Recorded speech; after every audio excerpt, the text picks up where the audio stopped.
এই রংপুরে আসার পথে আবু সাঈদের বাড়িতে গিয়েছি। আবু সাঈদ আপনাদের এই বৃহত্তর রংপুর অঞ্চলের কৃতি সন্তান। এই আবু সাঈদের বীরত্বগাথা অবদানকে আপনারা ভুলতে দিবেন না।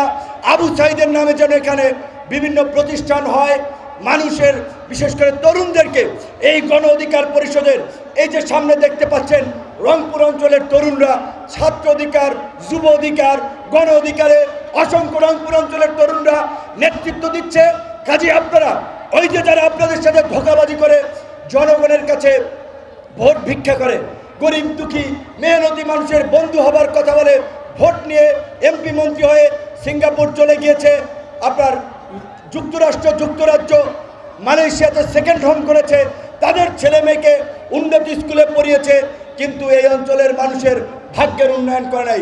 এই প্রতারক জনপ্রতিনিধিদের থেকে মুখ ফিরিয়ে নেবার আপনাদের সময় হয়েছে এবং এই আবু সাঈদের আত্মত্যাগ এবং তারুণ্যের সংগ্রামের মধ্য দিয়ে প্রমাণিত হয়েছে দেশের প্রশ্নে আপোষহীনভাবে একমাত্র কাজ করতে পারে তরুণরা। সেই তরুণদেরকে নিয়েই আমরা আগামীর বাংলাদেশ বিনির্মাণ করতে চাই। আগামীতে আপনারা জানেন রাজনৈতিক দলগুলো সংখ্যানুপাতিক নির্বাচন, দ্বিকক্ষ বিশিষ্ট সংসদ এবং 4 বছর মেয়াদী সংসদের সংস্কার প্রস্তাবনা দিচ্ছে। সংখ্যানুপাতিক নির্বাচনের বিষয়টি হচ্ছে এই গণ অধিকার পরিষদ যদি সারা দেশ মিলিয়ে 50% ভোট পায় তাহলে গণ অধিকার পরিষদের 150 এমপি থাকবে। কোন দল যদি 10% ভোট পায় 30 জন এমপি থাকবে। কোন দল যদি 1% ভোট পায় তার 3 জন এমপি থাকবে।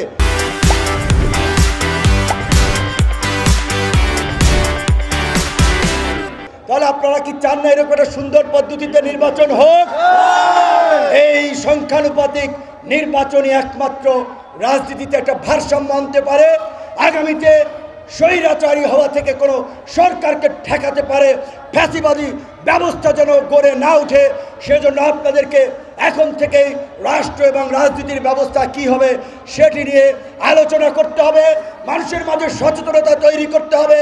এবং আপনারা লক্ষ্য করেছেন এই জামালপুর থেকে দিনাজপুর, পটুয়াখালী থেকে জামালপুর, সারা বাংলাদেশে গণ অধিকার পরিষদের ইতিমধ্যে যে সমাবেশগুলো এক একটা গণসমাবেশে গণজোয়ারে পরিণত হচ্ছে, এগুলো দেখে অনেকেই আতঙ্কিত।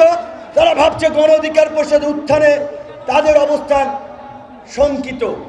কাজেই আপনাদেরকে সেই ধরনের ব্যক্তিত্ব, চরিত্র, নেতৃত্বের মাধ্যমে মানুষের মন জয় করে সারা বাংলাদেশের পাড়া, মহল্লা, ওয়ার্ড, ইউনিয়ন, থানা, উপজেলা, জেলা পর্যায়ে গণ অধিকার পরিষদের অবস্থানকে শক্তিশালী করতে হবে। জাতীয় নির্বাচনের আগে হয়তো স্থানীয় নির্বাচন হবে, উপজেলা, পৌরসভা, সিটি কর্পোরেশন।